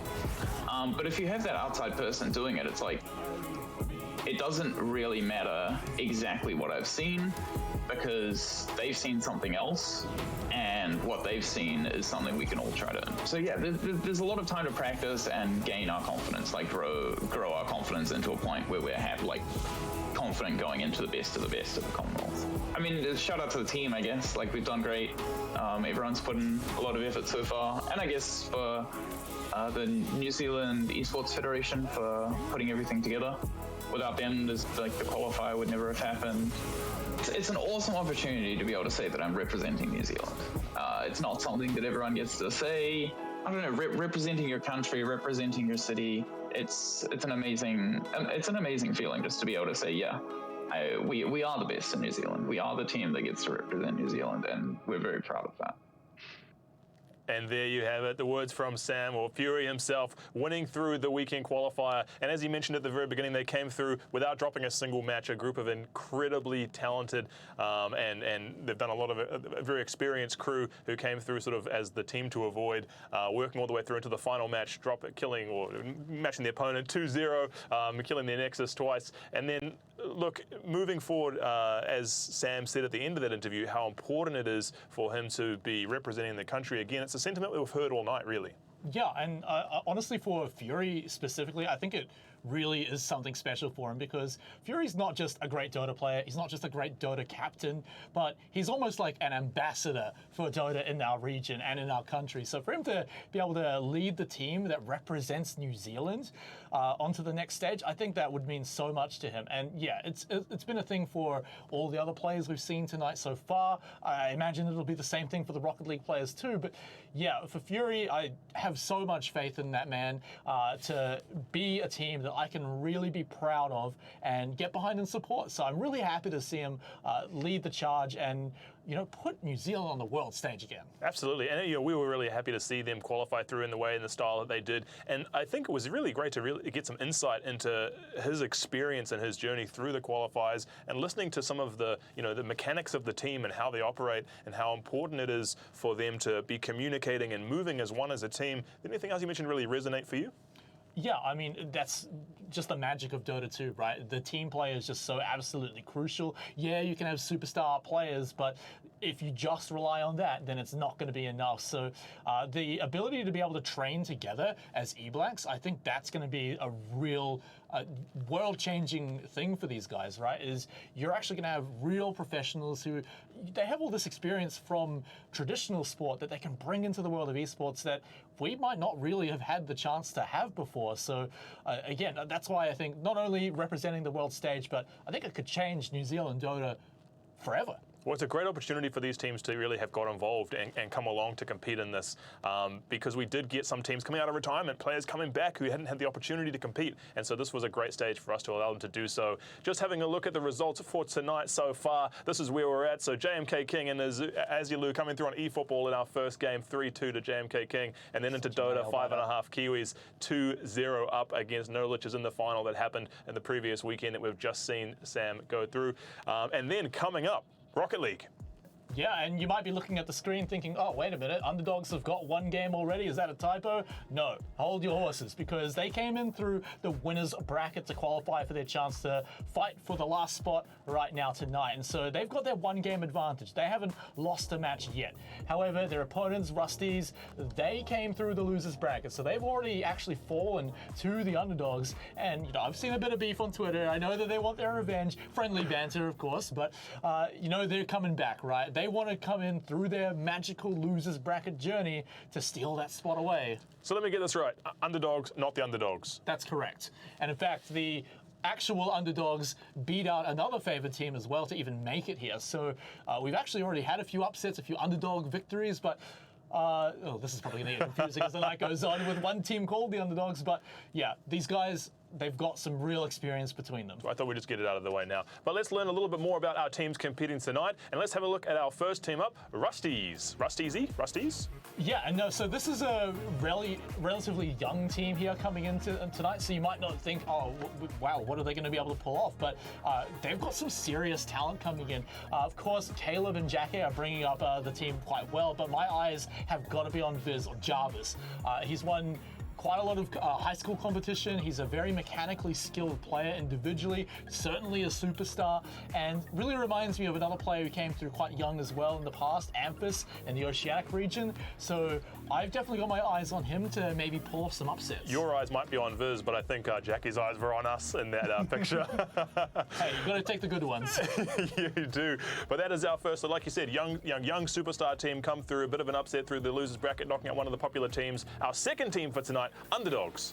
Yeah, and so this is where you're looking at, okay, these guys, surely the favorites, you know, of course, even though they're called the underdogs. Kenny, Salmon, and Scarth have played on teams together for years now. So they've already got a huge amount of synergy. They've played in, you know, the professional series. So they've got so much experience coming into this in terms of what it means. It's a best of 7, one of the longer sides of series. So already endurance should be in their favor too. And with DX7 to bring them up as well, I feel like these guys are the hard favourites coming in. Well, you know, you say that, but during the qualifiers that happened in the weekend, underdogs were actually lost their only game against Rusties, and they're the ones who knocked them down into the losers bracket. And so it's going to be, they've already taken a match, they're going to be wanting to get back into this game, and like you said, a bit of a rival grudge match here, the classic trope of the young superstars or raw talent versus the experienced veterans. But we're not going to be alone in casting and commentating this match. Let me introduce you to Monkey Matt, our Rocket League caster specialist. Hey Matt, how you going? Hey, thanks for having me here. Yeah, it's awesome to be here and see this Rocket League action. It's already been great in the eFootball earlier, and we saw the Dota, so I'm really excited to get into it for Rocket League. Yeah, and I know you're a big, you know, when you talk video games with Monkey Matt, you know, there's got to be cars involved, right? A big racing sim player as well. You know, it's actually interesting now that you're on the show with me commentating. I've commentated your races before, but now Rocket League. I mean, what got you into Rocket League? What made you like it as, you know, a real big esport? No, it's funny you mentioned the cars, because it is the cars that originally appealed to me, the car Of soccer. course. Yeah, when I was watching it early on when it came out, seeing some of the skill moves of the top players, and I've continued to watch those top players over the years as well. And in the RLCS, the sort of the World Championship, there's so much skill, and some of those players for our region competing from New Zealand today. So it would be cool to see what they can do just in a New Zealand versus New Zealand match. Yeah, I mean, to see who's going to be that New Zealand champion, who's going to be taking that E-Black spot. We're just getting the match ready now, so as soon as we're ready for kickoff, we'll be getting into it. But moments away, Monkey Matt, do you have any predictions here? You've been doing your research. Are the underdogs really the underdogs? No, I think the name might be misleading. They might have been the underdogs going into the original qualifier format. There was another team with Sprat and Remick that were looking hot, but now that they've come through that upper bracket, you've got to back them as the not the underdogs, as the favourites. And like you were talking about earlier, Scarth and Kenny being that team duo together, I think that's going to be quite a factor. And with just like that, we're ready to go into the first match. So we've got Rusties playing in the blue and underdogs playing in the red. So let's jump into it. Already straight onto the offense coming in, but quickly shut down. Are the defenders going to be there in time? Monkey Matt, man, we're quickly into this match already. Much quicker than eFootball, I've got to say. Straight into it, and it's going to be straight end to end.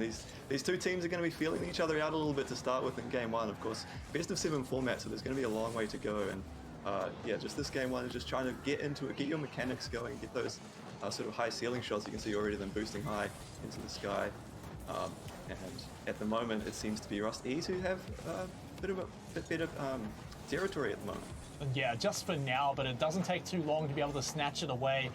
A little bit of a cheeky attempt there at the net, but I don't think that was really going anywhere. You really need to set up the passes here, even more than your traditional regular football that doesn't have rocket-powered cars, right? You need to actually get the real passing plays in here. Yeah, solo plays can certainly happen, but we've got to see them set up as a team. That could be where underdogs really shine as the favorites, right? So now that they need to win these 50-50s in the air, where they've got to steal it away from their opponent, because for now, actually, you're right. Rusties are the ones in possession. They're making shots. Means underdogs don't get a lot of opportunity themselves, but hey, at least they're keeping it out for now.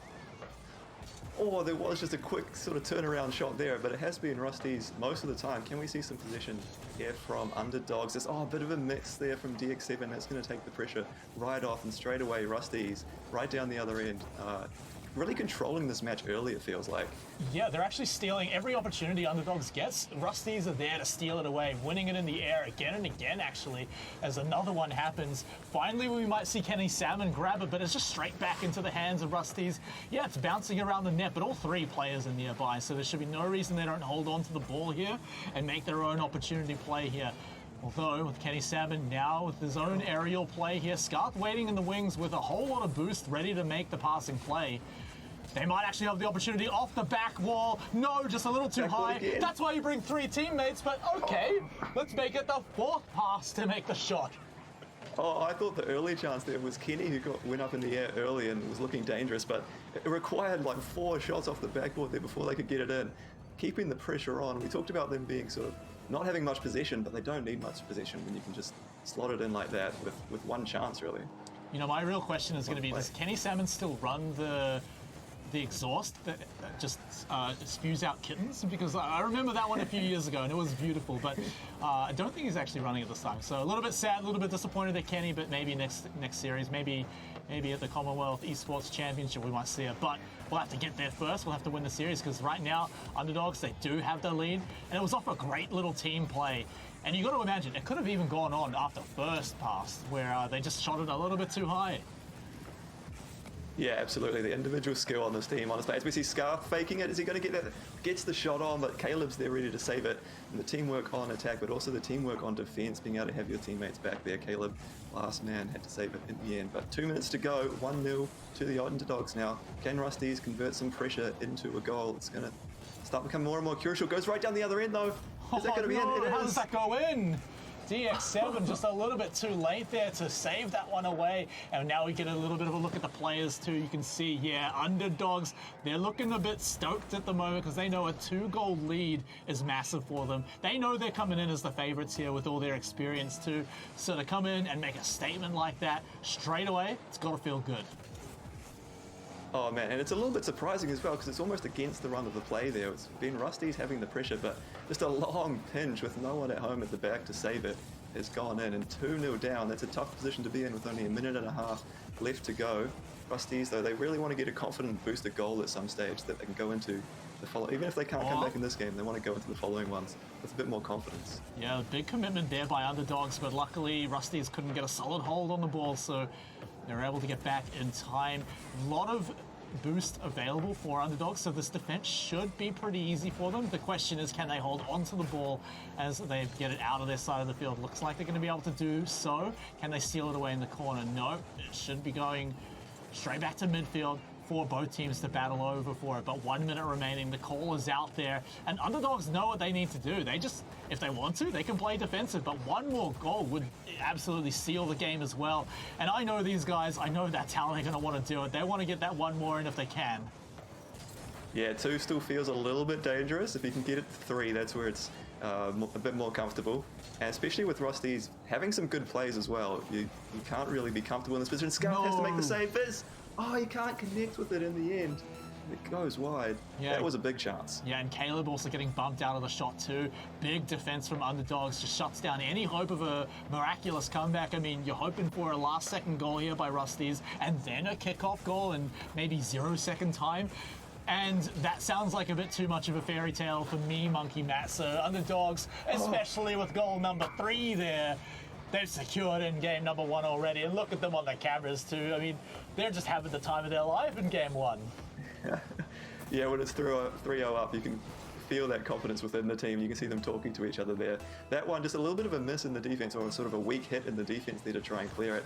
And they're going to punish you, these underdogs teams. They're not going to let that go missing.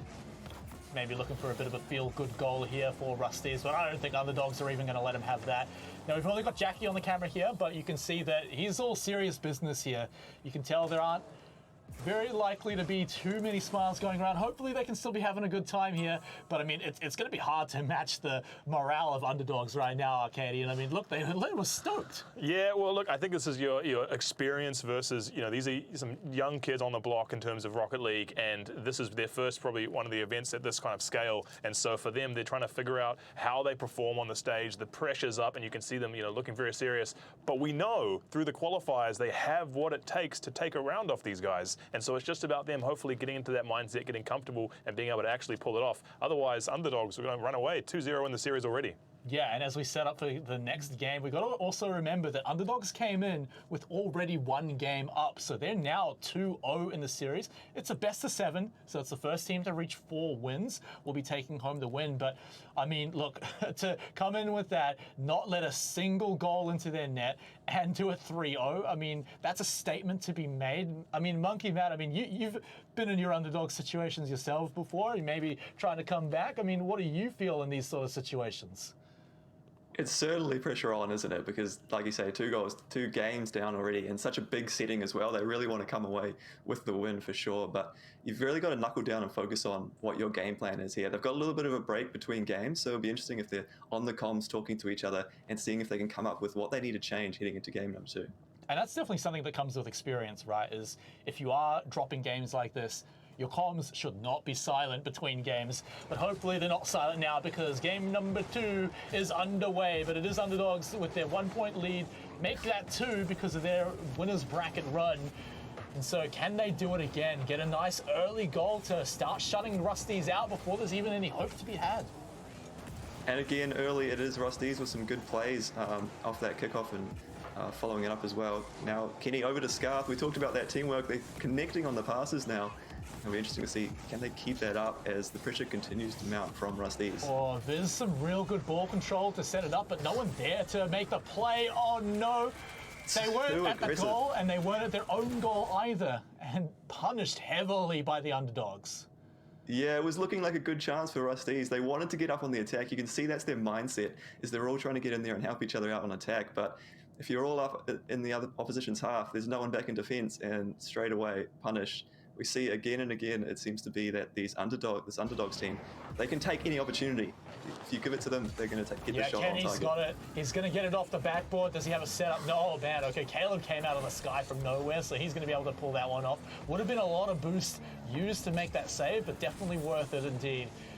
Can they steal it away from underdogs in the air? Because I feel like that's going to start to be necessary. Scarf, he's just got a full tank of boost as well. He can make some pretty big plays around here if he's got a chance to grab the ball away, or if anyone on his team does.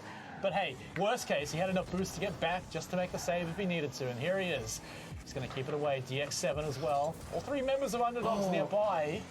That was almost an own goal there. A little bit of a miscommunication, it seemed like, between the teammates. That was very close. Yeah, I think they got a little tangled up around the net. There's been a couple of close chances here for Rusties. They just need to get that final shot off and get it in. As you can see, Jackie's going for bumps in goal there, trying to get rid of the goalie if he can. Oh, interesting touch there from Viz, but it works out for them. Yeah, dangerous spot, because if underdogs are given a chance, they would have taken it. 1v1. Oh, that's almost an open net. There it is. Not quite open. They got it past, but 1-1 now. And now we're showing that Rusties can take it to underdogs in this match. And that's got to relieve it for some pressure a little bit. That's the first goal on the board. They know they can do it when they're working together, when they're in the best mood. Jackie, 1-1 now.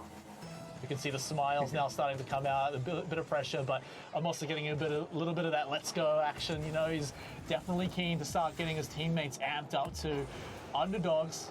Where's the smiles now? As they know now that there's a bit of a competition going on. So next goal could be very important here. Underdogs have put the pressure on for this entire time, but now Rusties may have their chance. They get it by Scarf as well, so good possession. They hold on to it, but they make a risky shot, and the defenders were already there. Yeah, this is starting to feel a bit more level field now, isn't it? The position's sort of going both ways at the moment. Bit of back and forth in the midfield. Oh, nice little bump. Oh, nice little pinch almost over the top. Just saved away in the end though.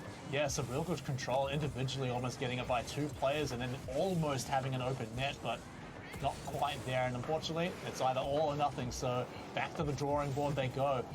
Another shot opportunity here, but just not enough boost for him. But he does pick up the full tank, so he will be able to make a second play, but has to get back to the net because it's underdogs on the offense here.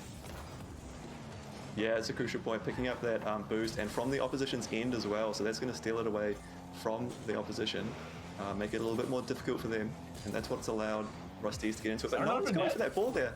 It's wide open. What happened there? The rotation's not connecting for Rusties. Yeah, I mean, they went to pick up their nail and just left the front door wide open as DX7, he notices that and just says, all right, if you're going to let me in, I'll go right ahead.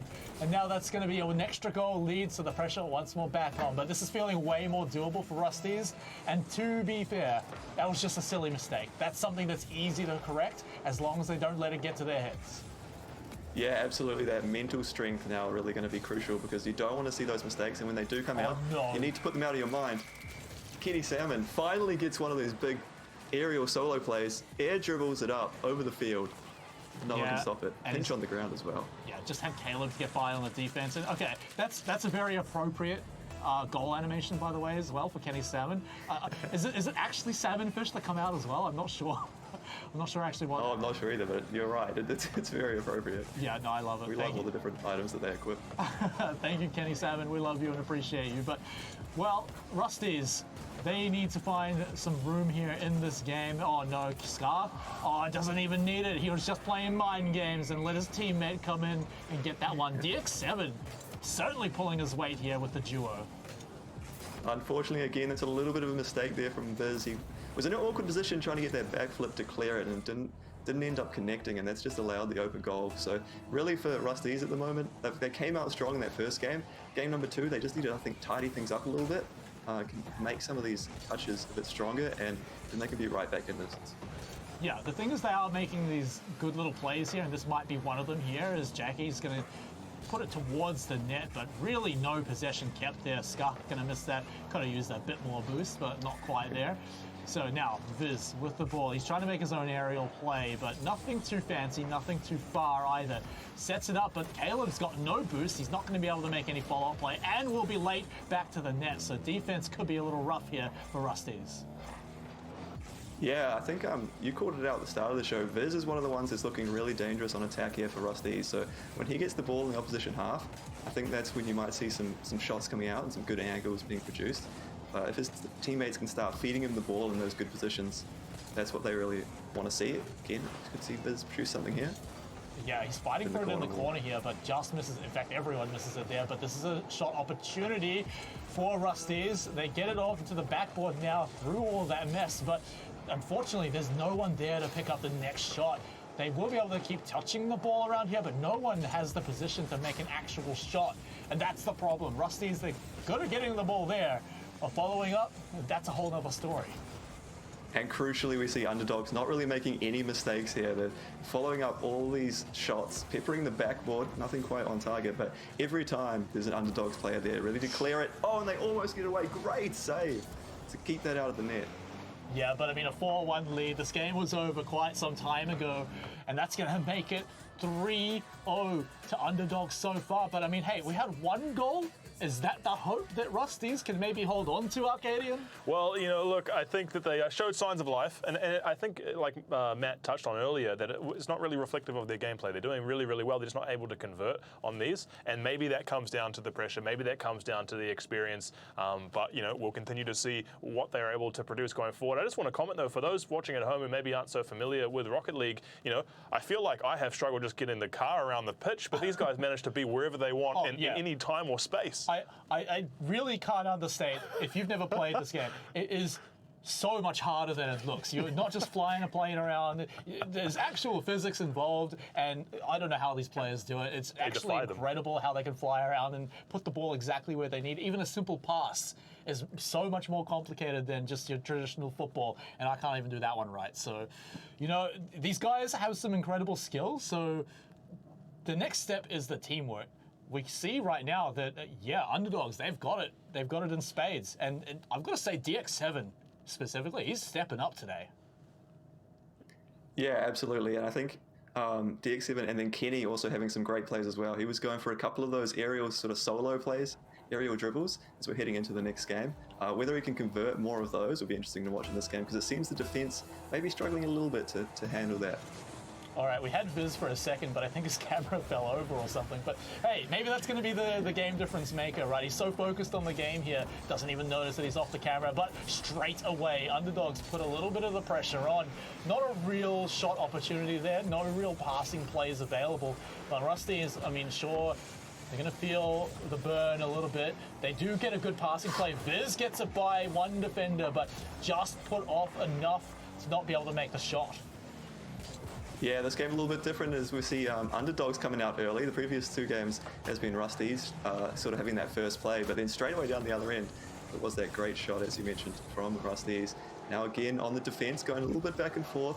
This, of course, such a crucial game because in the best of 7, 3 points already scored for underdogs. So if they can take this one more, it could be the last one. Well, underdogs, they've got enough boost to get back in time before Rusty's can put the real shot on. Caleb's waiting with a full tank of gas. There's a demo as well onto Kenny Salmon, but they need the passing play and they need it now. Never mind. Oh no, Caleb, you almost got it by all the defenders, but unfortunately that one's just going to go by. Underdogs keep it out, and it looks like they're going to hold on to the ball too.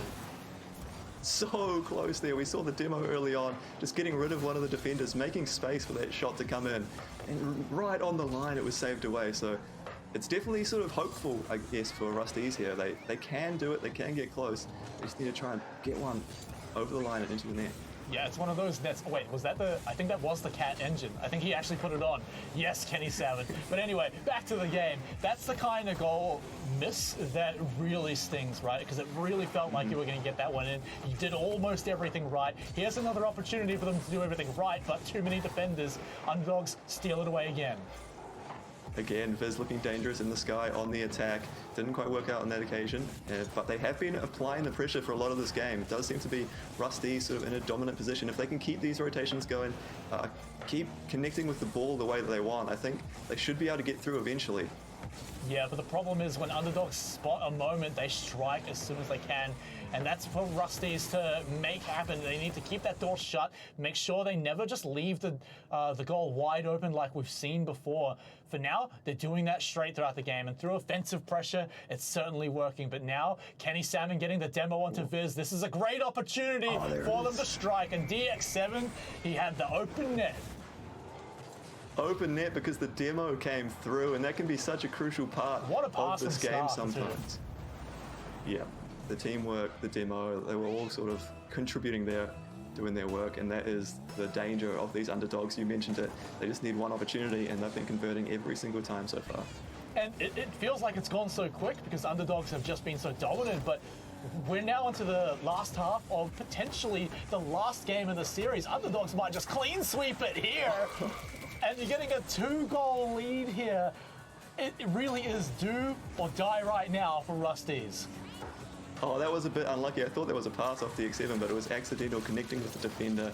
And yeah, that's one of those ones that's real disappointing as the defending team there because, like I say, just unlucky the way that it bounced right in front of the opposition team and he connected with it and put it in the goal. So good from underdogs so far. They've barely left any mistakes on the field. They've let only a single ball into their own net, despite all the pressure that Rusty's have been putting on. Yeah, absolutely. Rusty's have been good. It just seems to be those sort of small details, the small little mistakes, and or is that going to be another one of the top? Oh, DX7, that was just too good. It was too quick for Jackie to even jump up. He had the boost to do it too, but DX7, he stole it away, bounces it off his own pass to himself from the wall, and takes the shot. Honestly, we talk about the Kenny Salmon and Scar duo, but DX7, it's all him today. Yeah, he's coming in sort of relatively unknown and proving that you know, he could be one to watch in the future as well, because that is a great play there, off the wall past one defender, and then bounces it off his hood past the second defender. Had the work to do, but connected with it. And now 3-0 up. Something really big is going to have to happen for Rusties to come back in this one. Yeah, and it has to happen in about 20 seconds, right? They need to start getting their first of the 3 goals they're going to need. Slow plays are nice, but it's time to start making the risky ones. You need to start moving up, maybe making those risky plays that let the balls in the net before, because at this point, it might be all they have. One more goal from Underdogs would certainly secure the victory. A shot, but it's just too wide by Rusties. Oh no, and a double commit. That's not the kind of plays you want to see happening here in the last dying moments of the series. Yeah, the double commit, you can see they're getting desperate now. They know they need to score these goals quickly. They got away with it on that occasion, but Knox getting towards the goal. DX7 was lurking, waiting for that one to drop off the backboard. Yeah, and you can see now, this is where Underdogs there, just going to try and intercept all the plays that Rusties are going to make. They can be the ones making the hard commitments because they've got so much room to play with. 3 goals ahead and even 3 games ahead. A shot just above the net from Rusties. They didn't have any follow-up. Here's some now by Caleb, but Underdogs, they've got Kenny Salmon able to just push it away into the corner. That's exactly the type of defense they need. Who knows? Underdogs, they can do whatever they want at this stage. 30 seconds is not a lot of time for Rusties to pick up 3 goals. I think Underdogs have done it. Oh yeah, I think you might be right there. And you can see they're just playing with so much confidence. It feels like the Rusties team just a little bit nervous. They never really got comfortable and got going in this series, whereas Underdogs have settled right in, and now they're just able to place the ball where they want, do some little flips and try and get it off the backboard if they can. Yep. That's it. Underdogs, they've done it. The clock might be ticking down, but we all know who the winner's going to be. We might get a little bit of fun here in 0 seconds left. Always keep the ball up in the air, but we know once it hits the ground, once it goes in a net, there's no changing the outcome. There's no changing fate. Underdogs will be your new E-Blacks for Rocket League. They will, and congratulations. Unfortunately there for Rusties, you just saw them, great experience for them to be able to compete in this type of match and, to get this kind of experience, but Underdogs pulling it away. Very, very successful series for them. Thank you, Monkey Matt, for being with us on this broadcast and giving your insights during the match. Any last thoughts before we head off? Yeah, the Underdogs proving that they were not the Underdogs in the end, taking it in a sweep. So big game from them. Scarf Kenny and DX7 actually stepping up to the plate and proved that he was a big player as well. Absolutely. Well, fantastic. Thank you so much for being with us here tonight. And we will just be preparing for an interview with the team captain of Rocket League. And as we do, Matt, what were your thoughts on that game? Oh, I mean, look, we had predictions going in that, yeah, Underdogs were going to be the hard favourites. And it is a bit of a shame we didn't get to see more of Rusties because there's definitely something there. I just feel like, yeah, small mistakes, overcommitting and leaving the door open for a team like Underdogs, they're always going to be able to strike in. They're always going to be able to see those windows. And clearly the teamwork there. And, I didn't expect to see superstar potential of this level from someone like DX7. I mean, like we said, we were all eyes on Kenny and Scarf. DX7 again, really stepping up. Well, that's what's exciting about this whole experience is that you get to see these players merge with or mix with players that they might not have usually, and to see an all New Zealand team that powerful was good to see. But we'll be crossing over to Kenny Salmon himself, the captain of Underdogs. Kenny, congratulations. How are you feling after that game? Not quite Kenny. Oh, you're not Kenny, it's Scarf. Can we go next? I'm just kidding, Scarf. Kenny. Let's try to leave. It's all good. Thanks for being here, Scarf, and congratulations. How are you feeling about that match? Oh yeah, really good actually.